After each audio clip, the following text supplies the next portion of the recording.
The first sign came when the cabin went quiet in the middle of the day, the kind of quiet that feels physical, like the place has stopped breathing.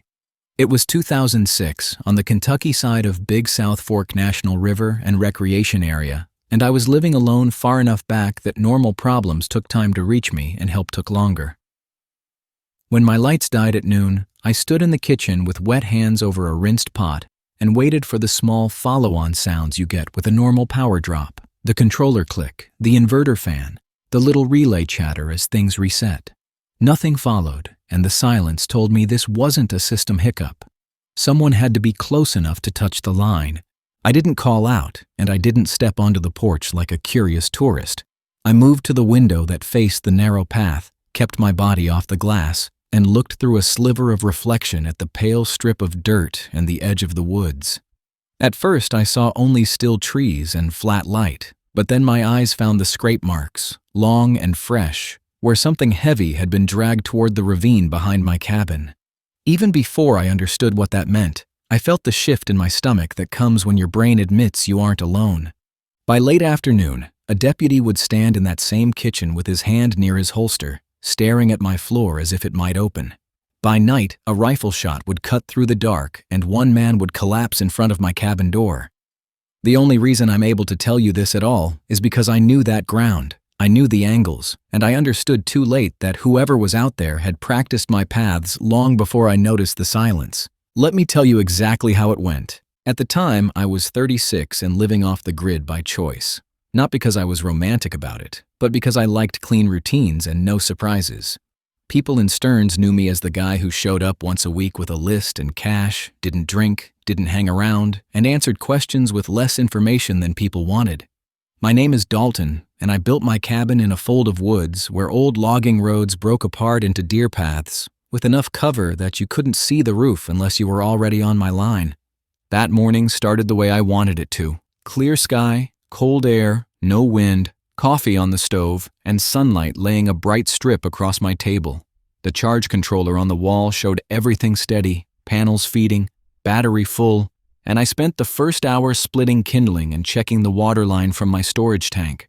I ran my hand along the pipe and felt the chill through the metal, looked for leaks, listened for a drip, and found nothing, which should have set the tone for the day. After that, I drove the old truck down toward town for supplies because I'd used up more hardware than I planned, and winter was coming in harder than usual. Stearns isn't big, and on a weekday morning it felt smaller. I parked behind the hardware store, walked in, and grabbed what I needed without browsing: nails, a roll of wire, 2 fuel can spouts, a box of matches, and a bag of chicken feed for a neighbor's birds that I didn't own but sometimes helped with. The clerk, a woman with gray hair and tired eyes, watched me count bills and asked if I'd heard about the campers. I shook my head, and she said it was a man and a woman, that park folks had put it on the board, and their truck was still at the lot, but they were gone. I don't like stories in places like that, because stories make people curious, and curiosity makes people careless. But I asked which lot anyway, and she told me Blue Heron, down near the old structures. I nodded like it didn't matter, loaded my supplies, and told myself it wasn't my problem. But I watched the shoulders on the drive back like a man who suddenly realizes he's been driving through the same landscape without seeing it. I took the back way along the park boundary road because I preferred it, and a mile past where the pavement ended, I saw a brown sport utility vehicle pulled off with its nose in the weeds. The back plate bracket was empty, which could mean it was stolen, or it could mean somebody didn't want to be remembered, and the windows looked dark like they'd been tinted or covered from the inside. I slowed, passed it, and kept going, telling myself that if I turned around, I'd be doing exactly what a curious person does right before they get hurt. My place sat another 40 minutes in, and the road turned from gravel to packed dirt and then to 2 ruts through leaves. That last stretch always felt like a private hallway, and when my cabin came into view, I felt relief the way you do when a familiar shape shows up in the trees. The metal roof flashed once in the sun, the porch looked empty, and the woods looked empty, which should have been the end of it. Then I noticed the solar array. My panels were on a rack in a small open patch, angled to catch the day, and the controller in the cabin always made a faint hum when it was working. This time, from the moment I stepped onto the porch, I could tell the cabin was wrong because the inside light wasn't there and the controller screen stayed dark. I walked in, set my bags down slowly, and stared at the charge unit as if the display might wake up if I gave it enough attention. When it didn't, I followed the wiring path to the point where the conduit went out through the wall toward the rack, and that's where I found the cut. The main feed had been severed clean, not chewed, not torn, not pulled loose by weather, but cut with a tool that left bright copper showing. I stood there with my hands at my sides and let the fact settle in the only place it could, which was my chest. Somebody had stood on my land in daylight, cut my line, and walked away without worrying about being interrupted. I didn't go out the front door. I went to the back window first, looked across the brush, saw nothing, moved to the side window, and looked toward the rack. Still nothing, just sun glare on glass and a patch of open dirt. Then I grabbed my shotgun from the wall bracket, checked it, kept it low, and eased the front door open as quietly as I could. I didn't step into the clearing like I owned it. I angled wide on the edge, stayed close to cover, and kept my eyes moving instead of staring. That's when I saw the drag marks starting near the side of the cabin where my split wood was stacked. The ground showed a long scrape as if a heavy sack had been pulled over it, leaves mashed flat in a straight line that ran toward the ravine behind my place. My skin tightened along my arms the way it does when your body decides something before your mind puts words to it. I followed the marks for 10 steps and stopped short because at the edge of the slope the scrape widened and the dirt piled at the sides like whoever was dragging the weight had shifted their grip. Then the trail dropped out of sight into the cut. I didn't go down the ravine at that point, not because I was brave, but because I wasn't careless. I backed up, scanned the trees, and forced myself to think in order the way you do when you're alone and nobody else is going to do it for you. First, I needed information. Second, I needed to stop being the only person who knew this was happening. Third, I needed to avoid doing the obvious thing that a person watching me would expect. I went back inside and pulled my handheld radio off the shelf, the one I used mostly for weather chatter and the occasional volunteer channel that sometimes reached a station if the air stayed clear. I keyed the button and said, calm and flat, that this was Dalton out past the Boundary Road and I needed the sheriff's office. Nothing answered. Not even a hiss. I tried again from the porch, then from the far edge of the clearing where I sometimes caught a little bounce off the ridge, and I got the same dead response, which wasn't the radio's fault so much as the terrain's. Big South Fork country eats signals the way deep water eats sound, and if you haven't lived in it, you don't understand how quickly you can become unreachable. Leaving my cabin felt like leaving a door open, but staying there without a way to call anyone felt worse. I locked the door, took my keys, and drove to the one small rise near an old service gate where my phone sometimes found a weak bar if I held it high and didn't move. The screen flickered between one bar and none, long enough for me to dial and long enough for a dispatcher's voice to come through thin, like it was traveling down a narrow pipe. I told her my name, that I lived back near the park boundary, that someone had cut my solar feed, and that I had drag marks going into the ravine behind my cabin. She asked if I was injured, asked if any suspects were on scene, and when I mentioned I'd heard about missing campers and Stearns that morning, her pauses got longer. She told me to stay where I was and that a deputy would call me, and I told her he wouldn't reach me out there, so send him to the Boundary Gate Road and I'd guide him the last stretch. Then I drove back, slower than before, watching every turnout, watching the tree line, watching for that brown sport utility vehicle again, and thinking about the way cut copper looks when it's fresh. When I returned, I parked behind the cabin so the truck wasn't visible from the approach path, and I walked the perimeter with the shotgun low, eyes wide, breath controlled. I found boot prints near the panel rack, deep tread that wasn't mine, and when I knelt at the wire ends, I saw the copper still bright and clean, which told me the cut was recent.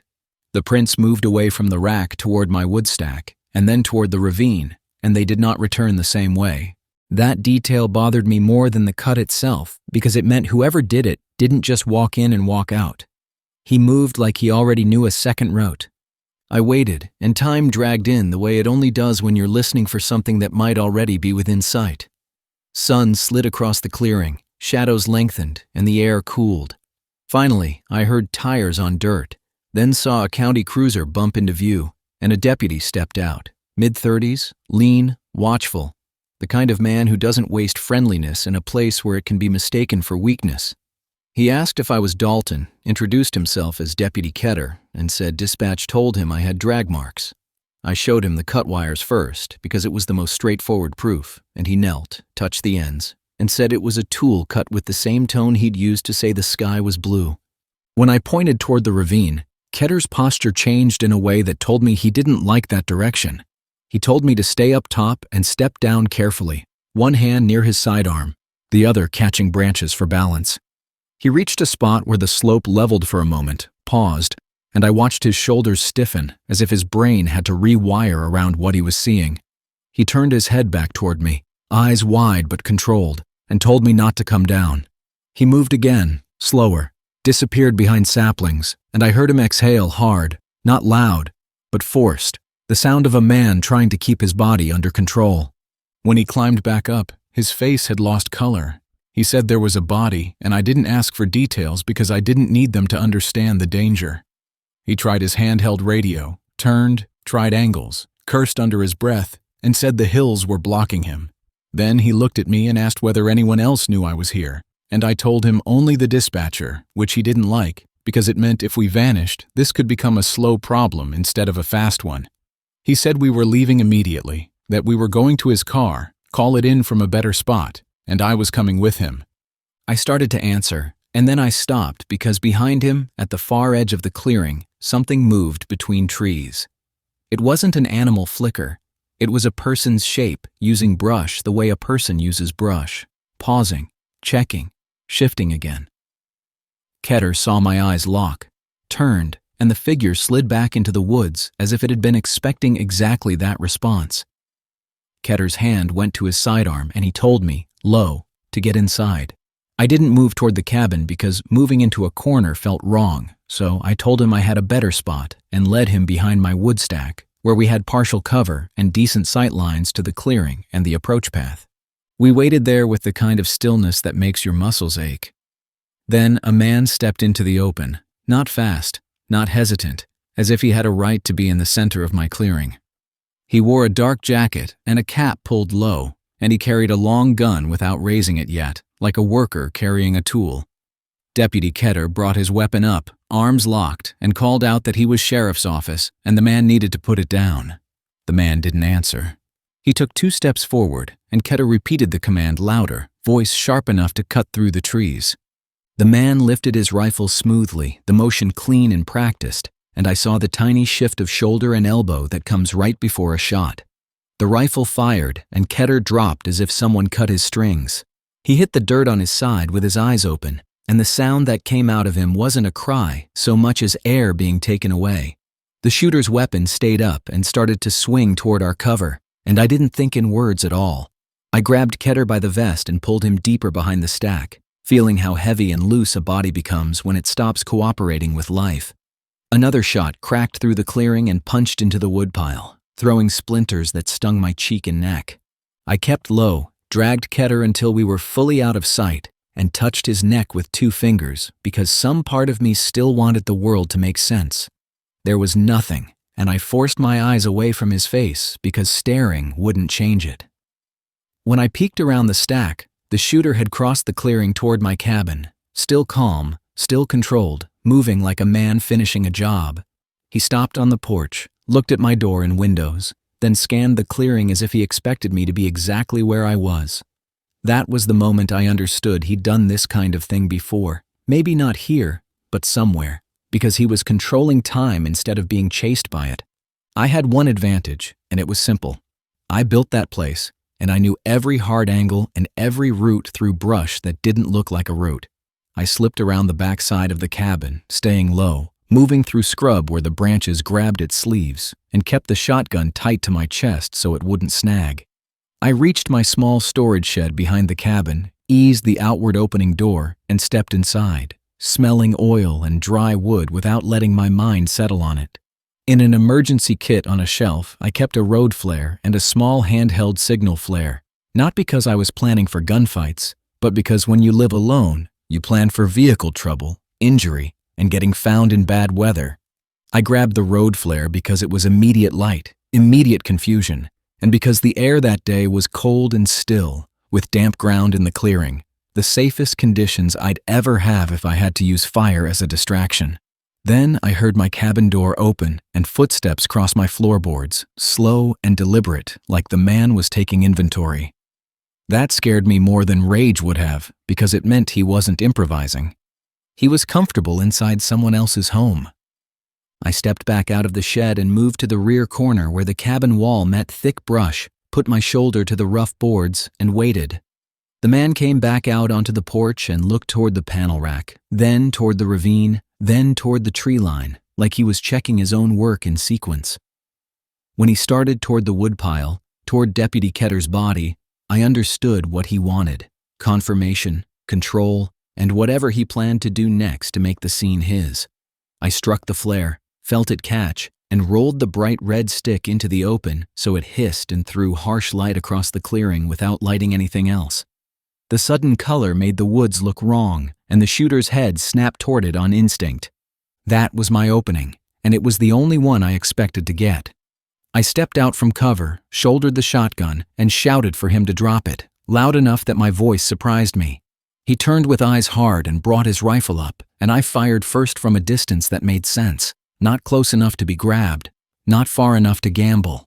The blast hit him high in the torso and knocked him backward into the dirt, and his rifle went down beside him. I kept the shotgun on him and advanced carefully, watching his hands instead of his face, ready to fire again if he tried to lift the weapon or move toward cover. He didn't vanish, and he didn't get up.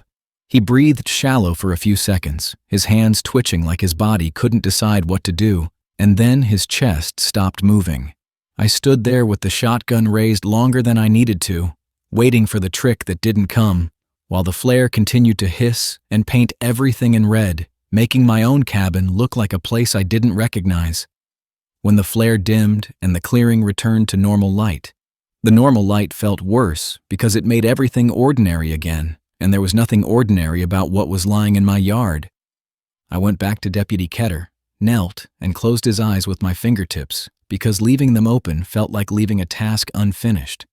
Then I ran to his cruiser and used the higher power radio in the car, the one that could sometimes punch through where handhelds couldn't. This time the signal reached, and when I said, "Officer down," my mouth went dry even as my voice stayed steady. I gave my location as clearly as I could, the boundary road, the spur, my cabin, and told them the shooter was down as well, and they needed to send everyone. They arrived after dark, headlights cutting through trees, boots crunching leaves, voices clipped and professional. I sat on my porch step while they worked because there was nothing helpful I could do that wouldn't contaminate something or get someone hurt. They covered Deputy Ketter, secured the shooter's body, cleared my cabin and shed, photographed the cut wire ends, and then followed the drag marks into the ravine with lights and careful steps. Down there they found more than one body, 2 adults wrapped and hidden in a shallow cut where water ran after rain, the clothing matching the descriptions from the bulletin in Stearns, and the confirmation of it landed like a physical weight. An investigator spread items on the hood of a cruiser under a flashlight, and among them was a folded map softened from use. It showed park boundary roads and back routes, and it had circles drawn around isolated spots, cabins, camps, little pockets of distance like mine. Next to some circles there were small notches cut into the paper, not words, just marks like counting, and the investigator didn't comment on the meaning because sometimes professionals don't say the obvious out loud.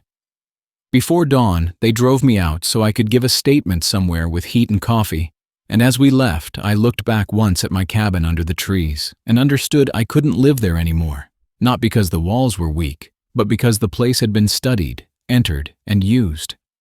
The last thing I saw before the road bent away was the glow of a work light down in the ravine where they kept digging, pulling secrets out of the dirt one careful scoop at a time, and I knew that even if they took everybody out of that cut, the feeling that my home had stopped breathing at noon was going to follow me for a long time.